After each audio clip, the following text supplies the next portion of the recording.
Selamat datang pada channel kami. Pada kesempatan ini, kami akan membahas strategi transformasi limit starter credit card menjadi portofolio produktif mandiri untuk first-time jobbers Gen Z.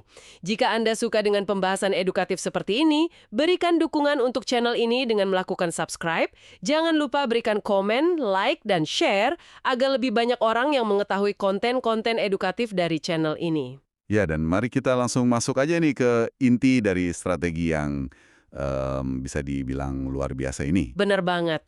Nah, coba deh Anda bayangkan, Anda baru saja dapat pekerjaan pertama, ya kan? Gajinya mulai stabil, tiba-tiba bank ngirim penawaran kartu kredit pertama Anda. Oh, momen klasik itu ya. Iya, momen yang bikin deg-degan tapi senang. Limitnya katakanlah 10 juta rupiah. Nah, insting pertama buat kebanyakan dari kita tuh apa coba?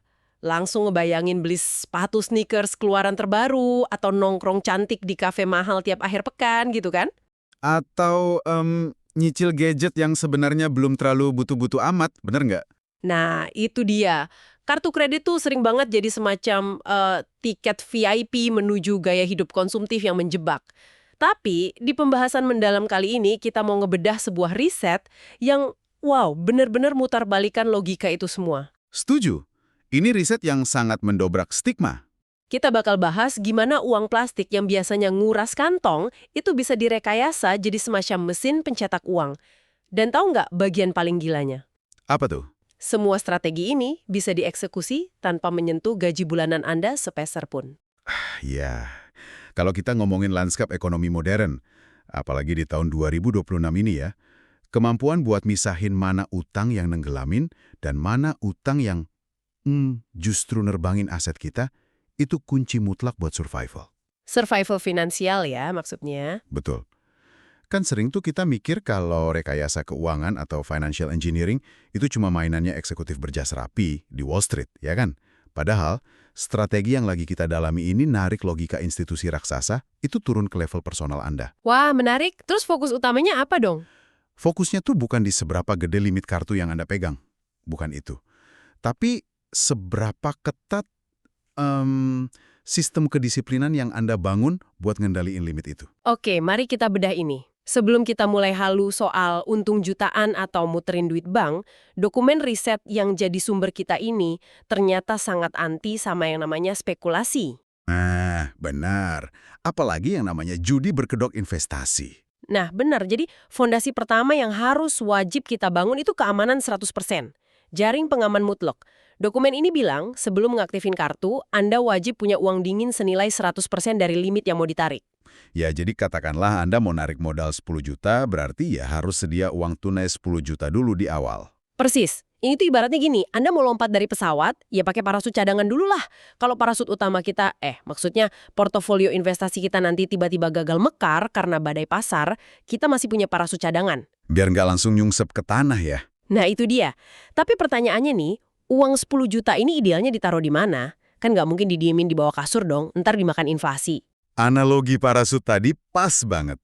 Terus buat ngejawab pertanyaan Anda, uang dingin ini dilarang keras buat disentuh atau dimasukin ke instrumen yang naik turun. Kayak saham gitu nggak boleh ya? Nggak boleh sama sekali. Harus wajib ditaruh di bank digital atau dompet digital yang super liquid. Artinya uang itu bisa Anda tarik kapan aja, detik itu juga, 7 hari seminggu. Oh, karena banyak bank digital sekarang kan ya di 2016 ini yang ngasih bunga harian. Bener.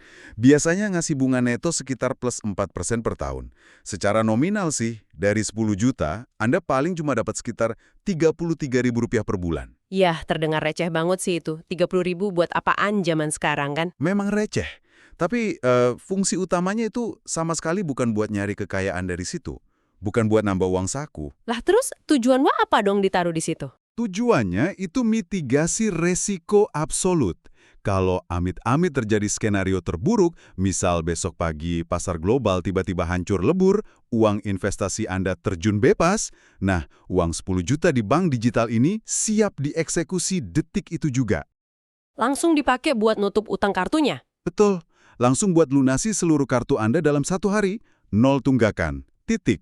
Ini sengaja dibangun semata-mata buat jaga skor S-League OJK Anda tetap di kolektibilitas 1. Wah, ini poin krusial banget nih. Buat Anda yang mungkin belum sadar ya, S-League OJK itu ibarat paspor finansial masa depan Anda loh. Bener sekali. Kalau dulu orang nyebutnya BI checking ya. Iya, sekarang di 2026 ini kalau rekam jejak utang Anda sampai ada noda merahnya, aduh lupakan deh mimpi mau KPR rumah, lupakan nyicil mobil, bahkan banyak perusahaan raksasa sekarang ngecek S-League OJK pas background check sebelum tanda tangan kontrak kerja. Makanya, jadi dengan nyediain jaring pengaman 10 juta ini, Anda tuh pada dasarnya lagi beli asuransi buat masa depan karir Anda sendiri. Risiko hancur secara struktural itu langsung jadi nol. Keren banget. Manajemen risiko tingkat dewa, tapi dibikin gampang buat anak muda ya. Oke, parasut cadangan udah aman nih. Sekarang kita masuk ke bagian serunya. Gimana caranya kita benar-benar melompat? Nah, mulai masuk strategi pencairan nih. Soalnya gini, kalau saya cuma asal gesek atau narik tunai dari mesin ATM pakai kartu kredit, bank pasti bakal langsung nerekam saya pakai bunga tarik tunai yang gila-gilaan kan. Gimana caranya ngakalin ini biar limitnya bisa jadi modal trading tanpa digorok bunga tinggi? Disinilah riset ini ngejelasin langkah keduanya. Alokasi multi-issuer. Jadi Anda butuh ngebangun infrastruktur pakai 2-3 kartu kredit pemula. Atau pay later yang resmi OJK gitu ya? Betul, yang penting legal OJK. Terus, total gabungan limitnya kita asumsikan aja 30 juta rupiah. Dari angka itu, ada rasio emasnya, 30/70. Oke, 30/70. Maksudnya gimana tuh? Maksudnya, Anda cuma boleh narik 10 juta rupiah aja, alias 30%-nya. Uang 10 juta ini yang bakal jadi modal kerja di pasar. Loh, tunggu. Disinilah bagian yang sangat menarik nih. Kalau saya punya limit 30 juta, kenapa saya cuma narik 10 juta? Sisa 20 jutanya nganggur dong. Sayang banget kan kapasitasnya nggak kepake. Siapa bilang nganggur? Sisa limit yang 20 juta itu sengaja ditahan, ibaratnya buat peluru operasional. Riset ini nyebutnya skema pre-billing rollover. Atau gampangnya sih, putaran estafet. Putaran estafet? Buat apa diputar? Supaya mesin rekayasa uang ini terus hidup. Anda kan narik 10 juta tuh. Nah, utang itu harus diputar tiap bulan sebelum tanggal cetak tagihan, biar nggak pernah kena bunga retail bank yang tinggi itu. Bunga banknya tetap 0%. Wah, tahan dulu. Saya harus nge-pushback alias nantang Anda di sini nih. Di riset ini kan disebutin, buat muterin utang pakai cara gestun bulanan itu ada biayanya. Sekitar 2,5% per bulan. Iya, betul ada biayanya. Nah, dari 10 juta, 2,5% itu kan Rp250.000 tiap bulan. Bukannya ini utang berbunga majemuk yang bahaya banget? Gimana bisa diklaim sebagai zero leakage atau nggak makan gaji kalau tiap bulan ada tagihan ratusan ribu gitu? Wajar banget Anda mikir gitu. Disinilah banyak orang salah paham antara membayar dari kantong pribadi dengan merekayasa kewajiban. Ada namanya protokol amalgamasi utang mikro. Wah, istilahnya berat tuh. Bahasa manusianya gimana? Gampangnya, biaya 2,5% atau 250.000 itu sama sekali nggak dibayar pakai gaji Anda. Nggak ada speser pun yang keluar dari dompet Anda. Lah, terus dibayar pakai apa? Daun? Pakai sisa limit yang 20 juta tadi. Ingat kan lomba lari estafet? Oh, oke. Pelari ngasih tongkat ke pelari berikutnya? Persis. Sebelum kartu A kehabisan napas karena tagihannya mau dicetak, dia ngasih utang plus biaya adminnya ke kartu B, pakai sisa limit yang 20 juta itu. Jadi di mata bank, Anda selalu bayar lunas tagihan tepat waktu. Suku bunganya ya tetap 0. Astaga, jadi yang terjadi sebenarnya biaya 250.000 itu digulung aja kita masuk ke pokok utang kita di kartu yang baru? Betul sekali. Secara matematis, liabilitas atau utang tubuh Anda memang membesar pakai rumus bunga majemuk. Tapi karena digulung pakai plafon sisa, gaji Anda aman. Nah, rekayasanya ada di sini. Selama keuntungan atau yield portofolio investasi Anda lebih besar dari 2,5% sebulan, Oke, kita lagi ngelakuin arbitrase positif. Wah, gila sih ini. Kita minjem uang bank, nyawa uang itu seharga 2,5% per bulan yang biayanya dimasukin ke utang itu sendiri. Dan selama investasi kita untung di atas angka itu, kita menang. yap, Anda nyiptain mesin cetak uang dari udara kosong, arbitrase modal. Berarti tugas utama kita sekarang adalah nyari kendaraan investasi yang untungnya konsisten di atas 2,5% per bulan. Masalahnya emang gampang nyari yield segitu tiap bulan, apalagi kan utangnya terus numbuh ya. Tentu butuh kendaraan portofolio yang mekanis. Makanya kita masuk ke langkah ketiga, alokasi portofolio mix. Di dokumen ini dibeberkan 3 opsi keren, mulai dari yang berani sampai yang penakut. Coba bedah opsi yang pertama. Opsi A tuh kayak gimana? Opsi A ini agresif terukur. Sensitivitasnya lumayan, 5-10%. Jadi modal 10 juta tadi dipecah. 70% masuk ke crypto futures dengan leverage kecil, maksimal 4 kali. Tujuannya buat nyimbangin fluktuasi kriptonya.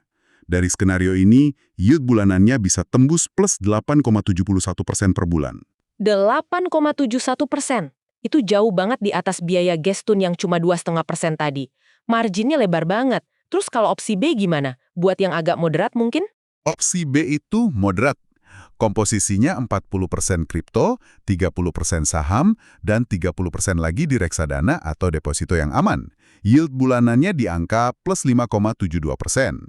Masih menang telak juga yang lawan biaya utang. Nah, kalau saya tipe yang penakut, yang maunya tidur nyenyak nggak mikirin grafik, ada opsi pesimisnya nggak? Ada dong, opsi C. Ini konservatif banget. 60% dana langsung dikunci di instrumen stabil kayak SBN atau deposito. Sisa 40%-nya baru dipakai trading ringan. Dan tahu nggak? Berapa tuh yieldnya kalau main super aman gitu? Masih plus 3,30% per bulan. Masih di atas 2,5%. Gila, skenario paling pesimis aja masih profit. Nah, buat Anda yang dengerin nih, apa sih yang paling menonjol dari angka-angka ini?